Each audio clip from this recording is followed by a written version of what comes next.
정치부심 시작하겠습니다. 반갑습니다. 안녕하십니까. 안녕하세요. 감사합니다. 아유, 고맙습니다. 자, 목요일 밤에 정치 토크.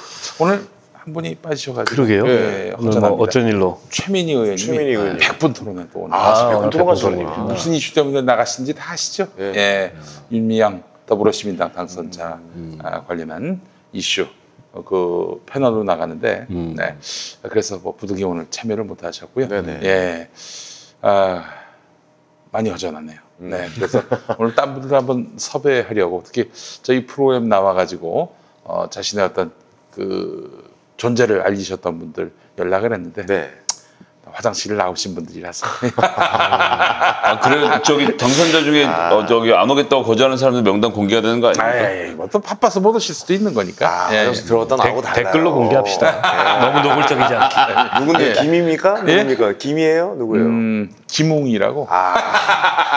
농담입니다. 그쪽으로 갑니까? 농담입니다. 예. 네. 자, 우리 황현희 씨 나오셨습니다. 네, 안녕하십니까. 이제 개콘이 끝나면서 방송인 황현희로 인사드리도록 하겠습니다. 그래요. 너무 안타깝습니다. 예. 그렇습니다. 코미디가 점점 설 자리를 잃게 되니까 말이죠. 네. 또 거기에 비례해서 우리도 웃을 일이 많이 없어지는 것 같아요. 네. 저는 사실 그래서 이 생각이 바뀐 게 오히려 잘 됐다고 봐요. 왜요? 넓은 공간으로 이제 들판으로 나오는 거기 때문에 거기에 사실 너무 오랫동안 gat혀 있었던 친구들이 많아요. 넓은 들판이 시베리아라면 어떻습니까? 그렇습니다. 예. 시베리아면 어떨까? 이 시베리아 한복판에 서 있습니다. 제가 지금. 김용민 TV에서 스탠딩 코미디를 한번 하려고 한번 했잖아. 1회 하고 끝난 거 있잖아요. 한번 했다가 아주 조용히 안 왔어요. 그날. 야, 목사 시험 보는데 가야지 거기. 조용히 하면 내가 땀을 엄청 흘렸네 그날. 네, 알겠습니다. 제가 어떻게든 다시 좀 네네. 잘 네. 짜가지고 좋은 프로그램이 나올 김용민 겁니다. TV로부터 또 코미디에 또 회복에 네. 전기가 마련될 수 있도록 아니요, 저 개그 콘서트 1회 할 때는 네네. 전유성 씨가 이제 전반적으로 사회 보면서 네. 앞에 50분 하고 난 다음에 뒤에 10분 앵콜 개그라고 네. 맞아요. 애드립. 그날 했던 개그를 애드립으로 다시 치는 코너도 있고 그래서 되게 참신하고 재미있었는데 네. 이제 그 플랫폼으로는 더 이상 안 되는 건 거죠. 이제 공개 새로운 게 코미디. 만들어져야 될 것 같아요. 그렇죠. 공개 코미디니까 관객을 모시고 하는 그런 코미디는 이제 막이 이제 내려간 거죠. 예, 새로운 장르 코미디가 나올 아니 거라고 봅니다. 코로나19 이전에 공개 코미디 반응이 좀 점점 시들해졌나요? 거의 어떻습니까? 뭐 2013년 이후는 내리막길로 들어섰다고 봐야죠. 사실 솔직히 말씀드리면 KBS에서 예. 많이 버텨준 거예요. 예능은 사실 재미없으면 그냥 없어지거든요. 드라마는 박수 칠 때 떠나지만 예능은 재미없으면 그냥 막을 내립니다. 근데 이렇게 마지막 방송까지 하게 해준다고 하더라고요. 개그 콘서트는. 그런 의미에서는 KBS에서 그래도 20년에 대한 예우는 좀 하는 건 아닌가? 그런 생각이 들어요. 이게 이제 참신한 프로였는데 어느 순간에 이제 전국 노래자랑 같은 네. 존재 그 자체의 의미가 있는 방송이 돼버렸어요. 애들이 전국 궁금한 노래자랑은 마인드예요. 지금 시청률이 10%가 넘어요. 아 그렇습니까? 죄송합니다. 주간 10위 안에 들어가는 엄청난 프로그램입니다. 6시 내고향 뭐 전국 노래자랑요 10%는 그러니까요. 없습니다. 예. 송혜 선생님이 아마 전 방송사에 네. 모든 프로그램의 전 출연진을 통틀어서 출연료가 가장 높으실 거예요. 아 그래요? 아, 그래요? 워낙 오래 뭐, 하셨기 때문에. 그 정도 드려야죠. 여태까지 다는 일부 드라마 이런 거 빼고 네네. 단기 그러니까 이제 고정 출연 중에는 제일 많이 받는다 말씀이신 거죠? 우리 송혜 선생님 정말 A급이라고 제가 들었어요. 송혜 선생님 한 20년, 30년 더 하시기를 바라겠습니다. 네네. 정말 건강하셔야 됩니다. 진심으로 바라는 마음이고요. 자 우리 김성애 열린민주당 대변인 나오셨습니다. 네, 안녕하세요. 아유, 반갑습니다. 뭐 여기저기 또 많이 나가시대요 방송에.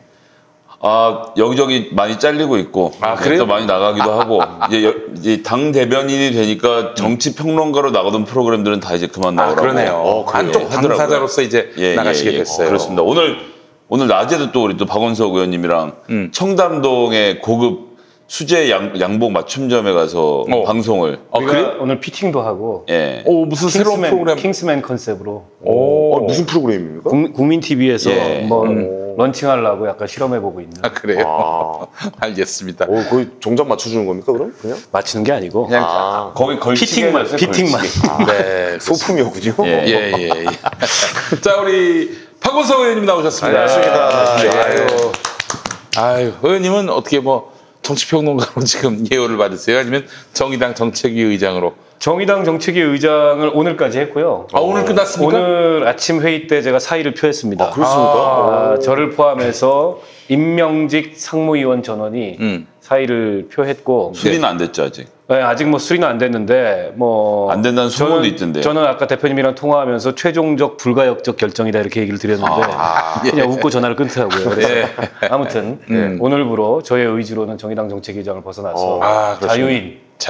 그래도 좀 이게 감회가 남다르실 것 같아요. 어떠세요? 이렇게 오랫동안 맡으셨잖아요. 아니요, 뭐 오래 맡지는 않았어요. 1년 맡았는데 작년 7월에 시작한 거였으니까 물론 이제 정책위의장은 두 번째 하는 거였죠. 현역원일 때도 한번 했었고. 이게 이제 선거를 앞두고서 사실 뭐 여러 가지 사건도 있었고 또 굉장히 힘든 선거를 치렀잖아요. 그래서 결과가 좀 더 좋았더라면 조금 더 이제 좀 영예롭게 이렇게 좀 물러나더라도 물러날 수 있었을 텐데 선거 결과가 전체적으로 기대했던 거에 미치지 못해서 다소는 좀 아쉬운 마음이 많죠. 그 경질이 아니다. 제가 사의를 표했다니까. 제가. 알겠습니다. 예. 선거에 책임을 지고 경질된 것이 아니라 모든 그 임명직 상무위원들의 의사를 다 끌어내서 형님 저도 개콘 제 발로 나온 겁니다. 대발로 나왔지, 대발로. 뭐 그렇게 설명할 수가 있겠어요. 물론 내리막길에 나온 건 좀 비슷해요. 같은 점이 있네요. 예. 알겠습니다. 저도 KBS 제발로 나왔습니다. 그러니까요. 분명히 아셔야 됩니다. 네네. 자, 저희가 빨리 먹어야 되는데 이 대화가 너무 길어지다 보니까 광고 탑시다. 우리 좀 엄미애 씨가 지금 앞에서 먹고 있어요. 그래요. 많이 배고픈 모양입니다. 자, 착한 쭈꾸미를 여러분께 모십니다. 세상에. 우리 정선태 교수님께서 거의 뭐 일주일에 한 번씩 착한 쭈꾸미를 구매하셨는데요. 자, 구매 후기를 제가 읽어보겠습니다. 두 번째 구매했어요. 부모님께서도 맛있다고 하셔서 재구매했어요. 쭈꾸미가 부드럽고 양념도 맛있어서 밥을 많이 먹게 됩니다. 라고 하셨고요. 또 다른 구매 후기입니다. 만족해요. 가성비가 좋습니다. 후기 보고 주문했는데 맛 괜찮습니다. 매운맛으로 했는데 진짜 맵더라고요. 냉장고 속에 채소 조금 더 넣고 소면 삶아서 비벼 먹으니 꿀맛입니다. 소면 하셨습니다. 또 다른 구매 후기입니다. 꼭 드셔보세요. 쭈꾸미는 원래 손이 많이 가고 냉동은 물이 많이 나오고 생물은 비싸고 하지만 착한 쭈꾸미는 편하고 물이 없습니다. 게다가 가격까지 착하고요. 중요한 것은 정말 맛있다는 점입니다. 자, 침이 고여가지고 착한 쭈꾸미는 착한 쭈꾸미 원물에다가 착한 특제 소스를 더한 다음에 정말 착한 가공으로 물이 생기지 않는 강력한 장점이 있습니다. 팥 속에 넣고 돌리는 거 아니죠? 네, 그렇지 않습니다. 자숙한 쭈꾸미를 가공했습니다. 자숙한. 반성을 많이 했어요. 자숙했군요. 자숙한 쭈꾸미를 가공해가지고 쭈꾸미 특유의 육즙을 잡아서 조리 때에는 쭈꾸미가 쪼그라들거나 물이 생기지 않아서 쫄깃탱글한 쭈꾸미의 진정한 식감을 경험하실 수 있습니다. 조리 방법도 착해요.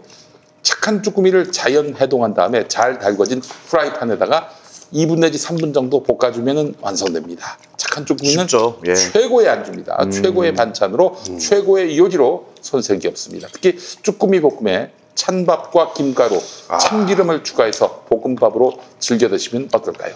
착한 쭈꾸미의 완성은 착한 맛과 더불어 착한 가격에 있습니다. 단언컨대 어디서도 이런 가격에 이런 퀄리티를 만나볼 수가 없어요. 침이 너무 고입니다. 자, 한 팩 350g인데 7,900원. 세 팩이면은 한 24,000원 돼야 하는데 23,000원. 3% 추가 할인. 5팩은 350g 5팩인데 36,000원. 9% 추가 할인. 7팩 같은 경우 48,900원. 그렇습니다. 12% 추가 할인이 되겠습니다. 냉동으로 장기 보관이 가능하기 때문에 무조건 가장 저렴한 7팩 세트 강력하게 추천합니다. 7팩 그냥 없어집니다. 그냥 없어져요. 금방 없어져요. 반드시 재구매할 것이기 때문에 7팩 사놓고 이거 언제 먹지? 이런 고민 같은 거 갖다 버리세요. 맞습니다. 김용민닷컴에서 착한 쭈꾸미를 압도적 최저가에 만나보시기 바라겠습니다. 먹을 때마다 신기한데 이게 냉동인 거잖아요. 그죠? 냉동이죠? 냉동인데 어떻게 물이 이렇게 안 나오고 탱글탱글하지? 군내도 없고. 진짜 급속 냉동한 것 같아. 이게 굉장히 지금 진짜 쫄깃쫄깃하거든요. 우리나라가 급속 냉동 기술이 엄청 발달했대요. 이런 거 진짜 잘 만드는 것 같아요. 그래서 보면은 지금 이 한 접시가 한 접시인가요? 아닙니다. 지금 저희가 3팩 세 팩을 가지고 지금 4명이 나눠 먹는 거군요. 세 팩을 4명이 나눠 먹고 김용민 씨를 더 많이 주시고 그랬음에도 불구하고 이제 엄미에도 먹고 있어요 지금 엄미에도. 오늘 진짜 맛있어. 맛있다. 맛있습니다. 지난번에는 안 매운 것도 주셨었는데 그죠? 그러네. 매운맛이 약간 좀 중화됐네요. 예. 아니 우리 주는 것만 약간 특별한 건 아니죠? 그죠? 원래 인제 파는 거죠. 이게 진짜 맛있다. 근데 아니 생물 쭈꾸미 같아. 생물 쭈꾸미 약간 볶은 것 같아요. 이거 뭐 생물이라고 팔아도 몰라요. 근데 가격이 생물은 되게 비싸거든요 정말. 매운 거 잘 못 드시는 분들은 조금 순한 걸로 드셔야 될 것 같은데 네. 이건 조금 맵네. 맵네요. 예. 제가 매운 거 잘 못 먹거든요. 네, 지난번 순한 것도 먹었던 기억이 나는데 순한 거 진짜 맛있었어요. 순한데도 맛은 그대로 살아있고 맵지만 않고. 그러니까 매운지 정도가 어느 정도냐면요. 코 끝에 땀방울이 약간 송골송골 맺힐 정도의 매움? 뭐 그런 거라고 좀 말씀드리면 될 것 같습니다. 아, 매운맛도 기분 좋게 맵네요. 기분 나쁘게 매운 게 있어 또. 짜증나는 거 있잖아요. 네. 캡사이신 막 이런 거 들어가면. 그렇지. 최루탄 쭈꾸미. 그러니까요. 근데 성우 형님이나 의원님 그 최루탄 많이 맞아보셨습니다. 무지하게 맞았죠. 체로탄 맞아가지고 키가 안 컸잖아. 더 클 수 있었는데. 제가 저도 한양대학교 앞에 예. 집이 있었어요. 와, 그러니까 우리는 80년대 그 끼고 사는 거죠 뭐. 81년도부터 초등학교 다녔는데 그냥 초등학교 1학년 때부터 거의 뭐 이 최루탄과 버 타는 삶이었어요.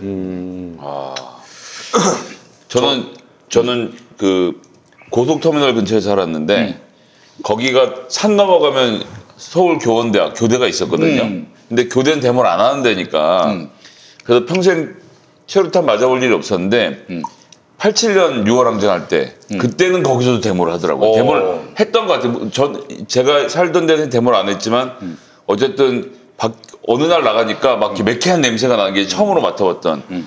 그래서 이제 이게 최루탄이라는 거구나를 그때 어렴풋이 알았다가 그로부터 한 5년 뒤부터 아주 망나니처럼 맞고 다녔죠 매일.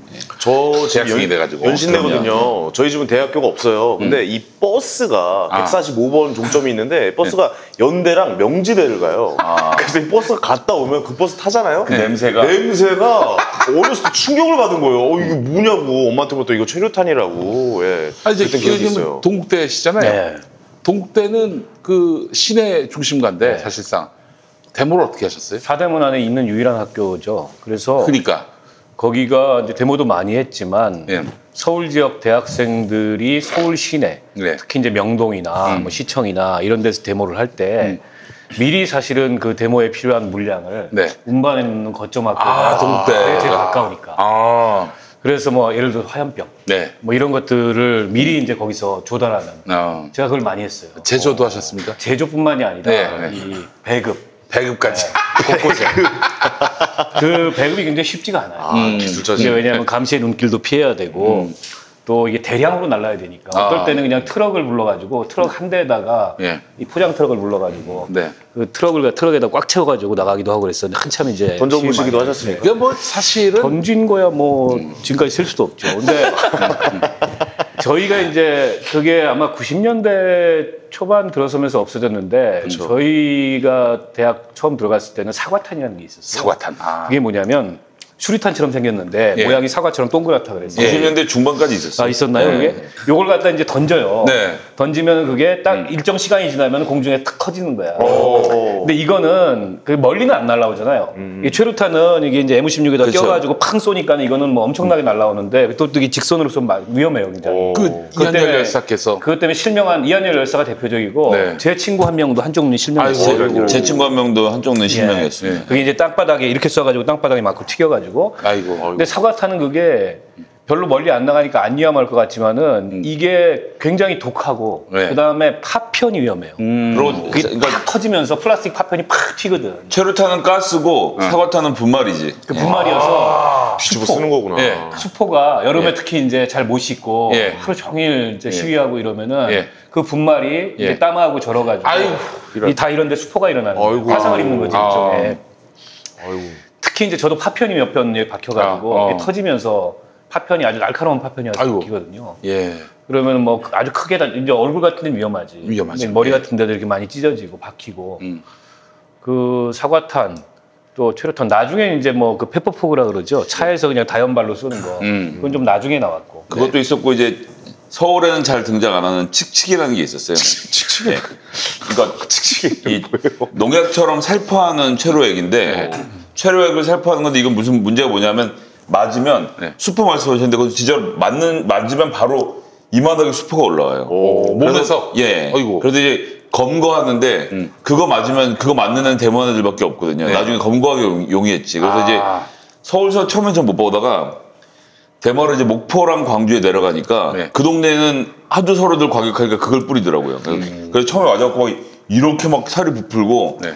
그때는 무슨 뭐 안전검사가 뭐가 없이 정말 그 이상하던 시절이 있었어요. 네. 그 저 유명한 게 저 이때는 이제 한총련 때였는데 남총련과 전남지방경찰청이 붙으면은 이건 거의 준전투급이라는 거예요. 서울은 아주 얌전하게 데모하고 진압하는데 엄청 세군요. 이 민주화의 성지인 광주에서는 이게 데모도 세지만 또 진압도 세다고요. 그래서 이제 그 방패에 보면 부대 번호가 써 있거든요. 네. 그래서 광주에서 싸우다가 네. 이러저러해서 이제 전국을 돌았고 서울에 올라왔는데 네. 중앙대 뒷산에서 네. 그 부대 이름은 생각 안 나는데 또 3057이다 그러면 네. 3057 부대를 중앙대 뒷산 꼭대기에서 만난 적이 있어요. 네. 이쪽에는 이제 이쪽대로 시위대가 올라오고 저쪽에는 저쪽대로 이제 막는다고 올라오는데 이건 그러니까 관중이 아무도 없이 네. 선수들끼리만 붙는 상황이었던 거지. 근데 이제 여기도 기세 싸움이었는데 그때 하여튼 저희가 기세가 좋아서 얘네가 올라오던 걸 가서 쳐갖고 흐트러뜨리고 막 이제 내려가서 그 산중턱 어디선가 전선을 치고 중앙대로 우린 들어가려고 그러고 그쪽을 막으려고 그러고 네. 한 반나절 동안 산속에서 싸움을 했던 적도 있습니다. 대치 상태가. 아 진짜 지금 다시 생각해보니까 정말 무서운 나날들이었네요. 두 분 다 이제 서울에 있는 학교를 다니셔가지고 제가 1989년도 겨울이었던 걸로 기억을 하는데 88년 겨울이나 89년 겨울이었나. 그때 한참 이제 전두환 노태우 오공천문회 이후에 네. 체포해서 법정에 세우자고 전두환 노태우 체포대. 체포결사대가 네. 만들어졌어요. 근데 어느 날 연대로 모이라 그래서 겨울이었어요. 네. 갔는데 이제 그런 시위는 평생 처음이었어. 네. 보통 시위하면은 앞에 나가서 이제 싸움을 하는 이제 전투조가 있지만 당연히 기본이 집회고 그리고 기본이 이제 이 대우잖아요. 그게 없어. 집회를 안에 갔는데 가자마자 싸움부터 나간 거예요. 연희동방면을 향해서 한 서울 지역 대학생들 한 1,000명이 모여가지고 1,500명이 모여서 하루 종일 싸웠어. 아침부터 시작해서 깜깜해질 때까지 밥도 안 먹고. 근데 그 사이에 진짜 결사대가 한 20여 명이 이 사제폭탄 들고 저 전두환 잡겠다고 연희동에 들어갔다가 다 잡혔죠. 집 앞에서 못 들어가고. 우리는 뭐 한 거냐? 미끼 한 거야. 미끼. 하루 종일. 경찰력이 거기 집중되면 틈이 생길 것이다 이런 판단이 있었겠네요. 일로 시선을 다 집중시켜서 거기 틈을 열려고. 근데 이제 거기 갔던 분들은 다 구속됐고. 아이고. 우리는 하루 종일 싸움만 하고 구호도 안 외쳐. 구호도 없어 그냥. 굉장히 신기한 데모를 했던 경험이 납니다. 그런 일들이 있었군요. 두 분은 서울에 있는 대학을 다니셔서 그런데 뭐 저희 때는 뭐 데모 이런 게 많지 않았어요. 제가 입학하던 애가 YS가 대통령 되던 때여서 그런데 이제 전설의 선배들 얘기를 들어보니까 저희 학교가 지금이야 뭐 사실 용인의 번화가인데 그때만 해도 정말 아무것도 없었어요. 논밭에 산에 이거밖에 없으니까 우리 학교에서 뭐 데모를 한다 그러면 오질 않았어. 바빠가지고 딴 데 가느라고. 열심히 하라고 그냥. 그래서 이 선배들이 자존심이 상해가지고 그 이 신갈이 근처잖아요. 네. 경부고속도로를 점거했다는. 학교에서요? 아니 우리 학교. 용인의 그 저기 신갈 쪽에 강남대학교 우리 선배들이. 강남대학교 알죠? 그 선배들은 이건 이제 법적으로 얘기하면 집시법이 적용되는 게 아니고 형법상 일반교통방해죄가 그렇죠. 처벌이 더 세요. 그래요. 징역 최고 징역 10년. 제가 한 놈은 기차를 막았다가 기차를 막을 수는 있어요. 옛날에 그러던 시절이 있었어요. 그렇게 우리 선배들께서 고생하시고 또 희생하시고 해서 오늘의 민주주의가 성숙됐다. 많이 진전됐다. 이걸 또 잊지 않고 있습니다. 저희 때는 그냥 뭐 날로 먹은 거예요, 한마디로 얘기해서. 그렇죠. 그때 전두환을 잡았어야 되는데 못 잡아가지고. 근데 만약에 그 의원님 체포대가 갔단 말이에요. 어떻게 요행이 전두환을 체포했어요. 그다음 어떻게 하시려고 그랬어요? 일단 뭐 끌고 나와야지. 끌고 나와서 어디로? 뭘 어떻게? 끌고 다녀야지 일단. 끌고 나가. 나중에 어떻게 되든 간에. 사실 계획은 없었던 거네요. 어떻게 보면 일단은 끌고 나가자. 그런 식이었군요. 원래 그때 학생운동은 그런 치밀한 계획이 없어요. 아 그래 일단 가자. 부딪히자. 하나만 더 얘기를 하면은 이거 뭐 얘기 나온 김에 한신대가 오산에 있잖아요. 원래 수의대에 있다가 수의대에는 그 대학원 남고 다 이제 오산으로 왔는데 거기는 진입로가 하나야. 그렇죠. 어디 그 개구멍으로 들어갈 곳이 없어요. 워낙 좁아가지고 이거는 진짜 하나만 막으면은 아무도 들어올 수가 없어요. 그래서 한 번은 무슨 일이 있었냐면은 KBS가 그때 자꾸 그 한신대 학생들 데모를 세게 하니까 수원에서 굉장히 세게 했어요. 그래서 막 그 수업할 때 수업 안 하고 다 수원역 쪽으로 와가지고 막 싸우는데 어떤 어른이 막 욕을 하면서 야 이 개새끼들아 안 비켜 막 그러는 거예요. 누구야 봤더니 신학과 교수님인 거야. 아 교수님 신학과 교수님이 네. 야이 게이트가 안 비켜 이런다고요? 아, 저 존경받는 교수님이신데 그 교수님이 참 너무 비정하신 게 그렇게 오전에 수업도 안 하고 가서 막 싸우는데 저녁에 보강을 하세요. 학생들이 다 돌아와서 보강을 해야 됐다고. 근데 어느 날 주투야학이네. 그렇죠. 부정하고 예.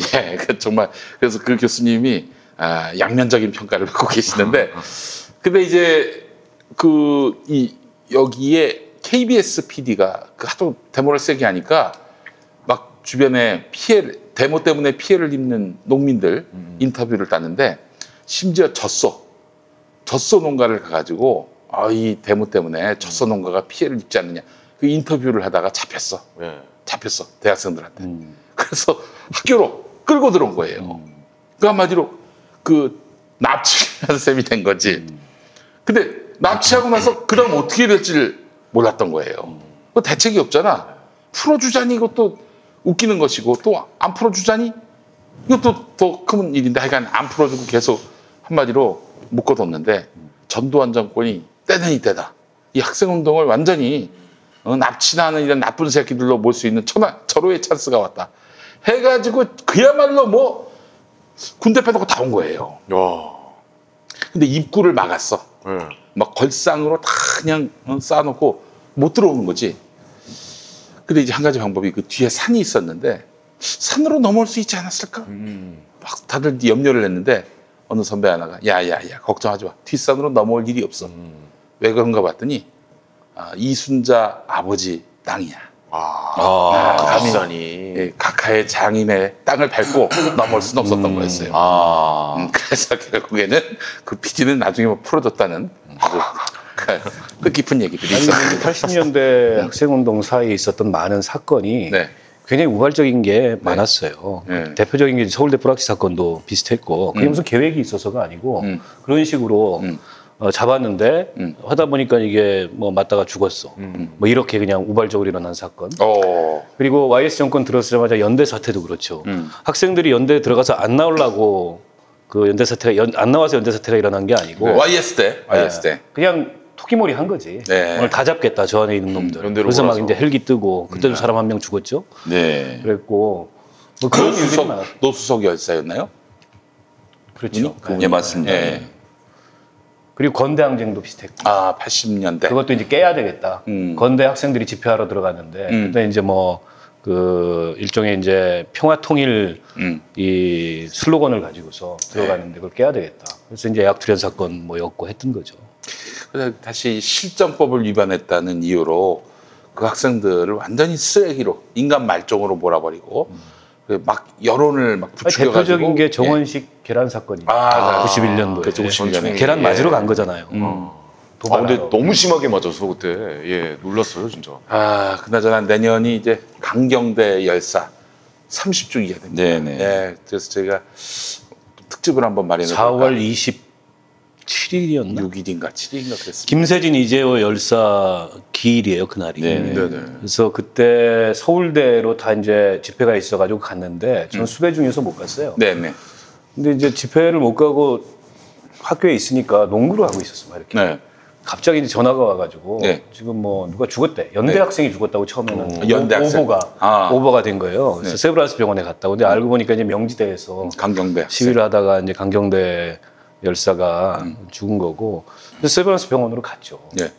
근데 이제 아직 이 서울 지역 대학생들의 주력은 서울대에서 묶여서 못 나오고 있었던 거예요. 그래가지고 그때 우리가 시신 탈취당하면 안 되니까. 아하, 그렇지. 그때는 일단 당시에는 그런 걱정을 하던 시신을 때였어요. 탈취해가지고 부검도 안 하고 그냥 장례 치러버리고 뭐 이런 게 흔한 일이었어요. 화장하고. 예. 근데 지금처럼 그렇게 세브란스 병원이 좋을 때가 아니었어요. 길 건너에서 보면 그 앞이 바로 영안실이었는데 예. 지하였어요. 예. 그래서 그 지하를 지키려고 제가 그때 거기서 이제 약간 사수대장 비슷한 역할을 했는데 지하를 그냥 인해 전술로 꽉 채워버렸지. 못 들어오게. 어쨌든 우리가 지킬 수 있는 방법은 네. 뭐 여기서 발표 죽는 한이 있더라도 끝까지 지켜야 된다. 야. 그래서 다행히 예. 이제 서울대에 나가 있던 주력이 다 들어오고 네. 그래서 이제 거기서 5월 투쟁이 시작이 된 거예요. 군대에서. 아, 그래요. 이게 몇 년도입니까? 91년도. 91년도. 네, 대학교 4학년이었어요. 제가 그때 대학교 입학하던 해였어요. 그러니까 이제 들으시는 분들 중에 요즘 분들은 이게 뭐 저렇게 불법을 저지르나 생각하시겠지만 그때 강경대라는 학생이 대학교 1학년이었고 시위대 본대에 있던 것도 아니고 이제 학생회관이랑 시위대를 왔다 갔다 하면서 메신저 같은 역할을 하는 거예요. 근데 1학년이고 신입생이잖아요. 근데 그걸 이제 8명의 백골단 단원들이 때려 죽인 거죠. 진압봉도 아니고 쇠파이프를 사용해서 8명이 머리부터 다 때려서 뭐 골절이 여기저기 난 게 아닌데 두개골이 파열이 됐고 심장마비로 사인은 심장마비로 죽었거든요. 근데 이제 한 사람을 8명이 죽을 때까지 때린 거예요. 그것도 경찰이 쇠파이프라는 정해지지 않은 진압 도구를 사용해서 그런 예. 것들이 비일비재하게 일어나던 상황이었고 그런 것들을 이제 저항해서 제 지금 기억엔 그때 24명의 학생들이 분신하고 이제 목숨을 저버리는 김기정 방식으로 열사 곁에서. 예, 박승희 열사 등등 김기정 열사는, 김기정 열사는 뭐 거기도 이제 질식사. 토끼몰이 당해가지고 질식사. 거기는 저 대한극장 뒤편으로 성대 학생들이 몰려 들어갔는데 이제 김기정 열사가 그 당시 4학년 교대 학생이었는데 사람들을 아까 사거타 말씀해 지금 그 얘기가 나오는데 그 대한극장 뒷골목에 학생들이 갇혔어요. 갇혀 있는 상태면 이제 거기 떼내면 되는데 사람들을 가둬놓고 그 위에다 사과탈을 계속 던지기 시작을 한 거예요. 사람이 있는데. 아니 죽으라고 그냥. 야, 미친 새끼들 아니야, 진짜. 그래서 실제로 질식사를 한 겁니다. 많았죠. 예. 뭐 실식을 할 정도로 많이 뿌렸다는 얘기 아니에요? 그렇죠. 그래서 사람이 그게 진짜 아니고 사람들이 넘어져가지고 야, 거기에 눌렸어. 압박당하고 이러면서 이제 죽은 건데 이제 그런 식으로 해서 24분이 돌아가시던 해였고 그러니까 저도 그날 그 자리에 있었는데 같은 현장에 물론 그 골목에는 아니었어요. 예. 우리 학교 앞이기도 그렇지. 하니까 예. 거기서 이제 그 일종의 이제 가투가 있었던 거지. 근데 정말 그때 무지막지하게 진압을 했어요. 무지막지하게 골목까지 다 따라 들어와가지고 그 와중에 그 사고가 일어난 거고 그 김기정 열사가 저희보다 나이가 조금 많아요. 나이가 조금 많은데 학교를 늦게 들어와가지고 저랑 같은 학번이었는데 그 어머님이 아직도 신당동에선가 장사를 하신다고 얼마 전에 오마이뉴스에 나왔어요. 기사가 하나 났더라고요. 꼭 한번 가봐야겠네요. 굉장히 가슴 아픈 얘기죠. 박승희 열사는 전남대였나요? 맞습니다. 예. 전남대. 예. 그렇게 이제 그랬던 게 사실 그러니까 제가 이제 나이를 먹긴 했지만 어쨌거나 제가 대학 다닐 때도 그런 야만과 폭력이 횡행하던 시절이었고 저도 지금 생각나는데 그렇게 해서 그날 그 다음 날쯤 그 저희 학교를 치러 온다는 얘기를 듣고 학교에 총비상에 걸려갖고 동네에 있는 병 다 끌고 모아서 화염병을 2만 개를 만들었던 기억이 있거든요. 그러면 다 같이 불 지르고 다 같이 죽겠다라고 하고 그냥 그렇게 모아놓고 대치를 했던 기억이 나네요. 참 야만의 시대였어요. 그거는 좀 덜 허무했겠네요. 동네에 있는 병 다 끌어모아서 한 10,000병 정도, 10,000병 정도를 비축을 해놨는데 네. 하룻밤에 학교를 싹 털어가가지고 예. 10,000병이 없어지는 다음날 학교 앞에 10,000병이 없어진 그래요? 이런 정말 가슴 아픈 얘기도 있었어요. 그래요. 또 지금 뭐 화염병 뭐 이런 거에 대해서 뭐 부정적으로 보시는 분들이 있을지 모르겠지만 당시 그거라도 던지지 않으면 죽어요. 그냥 저항할 수 있는 그냥 수단이 죽었어요. 없었죠. 그냥. 예. 당시는 경찰이 깡패들이랑 협조해서 선거운동 하던 때라 네. 깡패가 직접 쇠파이프를 들고 다니면 걸리니까 경찰 트렁크에 실어주고 다니던 때였어요. 예. 저희 선거운동 할 때 걔네들은 그랜저 타고 움직이고 경찰차가 와서 뒤에 트렁크 열면 거기 쇠파이프 실려 있고. 아니 진짜 건담이 있었다고. 아, 그럼 당연하지. 그래요? 용팔이 뭐 저 이런 성범도 가다 용역 애들. 납치당할 뻔한 적도 있고 뭐 얘기할 것도 없으니까 여하튼 그러던 시절이 있었습니다. 예, 알겠습니다. 자, 오늘 저 정치부심 이야기 나눌 주제, 뭐 당연히 윤미향 당선자 건인데 이야기해봐야겠다. 김영춘 전 의원이 되는 거죠. 아직은 현 의원이에요. 그렇군요. 5월 30일까지. 5월 30일까지. 자, 사퇴 시켜야 한다. 이런 입장을 밝혔거든요. 그 단계까지 갔다고 봐야 됩니까? 아니 정확하게 김영춘 의원이 하신 얘기는 네. 민주당에서 진상조사단을 구성을 해서 진상조사를 해야 되고 예. 본인이 생각하기에 가장 바람직한 해법은 어쨌든 이게 윤미향 당선자의 이 보조금이나 네. 재정 횡령이라든지 착복이라든지 이런 게 없었다 하더라도 모금액이나 국가보조금을 잘못 쓴 그런 문제점이 드러났기 때문에 책임지고 사퇴하고 다시 운동으로 돌아가서 이 이슈를, 이 문제를 마무리 짓는 게 바람직하다라고 얘기를 했고 당에서 사퇴를 시켜야 된다 이렇게 얘기하지는 않았어요. 그렇군요. 본인의 개인적 견해다라는 걸 전제로 그렇게 말씀해요. 근데 저는 적절한 행위가 있었다. 이게 말하자면은 가장 완벽한 어떤 처신을 하지 못했다.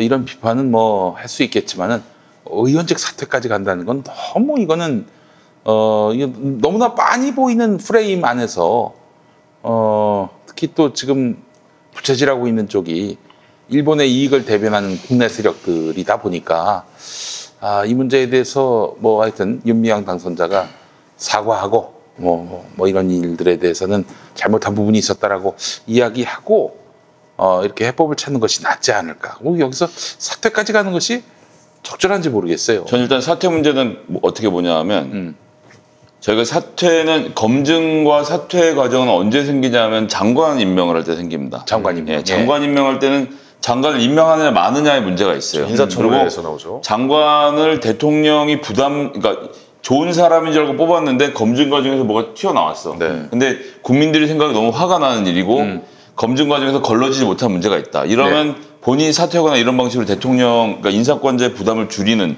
길들을 택해서 스스로 그만두는. 사퇴 얘기가 나오는 거죠. 예, 사퇴 얘기가 나오는 건데 비례대표는 다릅니다. 그러니까 뭘 임명하는 절차가 있는 것도 아니고 필요하면 다음 달이든 그 다음 달이든 그만두면 그만이에요. 그러면 이제 다음번 비례대표가 이제 승계를 하게 되는 구조로 가기 때문에 이건 촌각을 다퉈서 뭔가 임명을 해야 되고 막 사퇴해야 되고 이런 게 아니거든요. 그렇다고 하면 문제를 좀 더 제대로 들여다볼 시간을 지금 가져야 될 때가 아닌가라고 생각을 하고요. 네.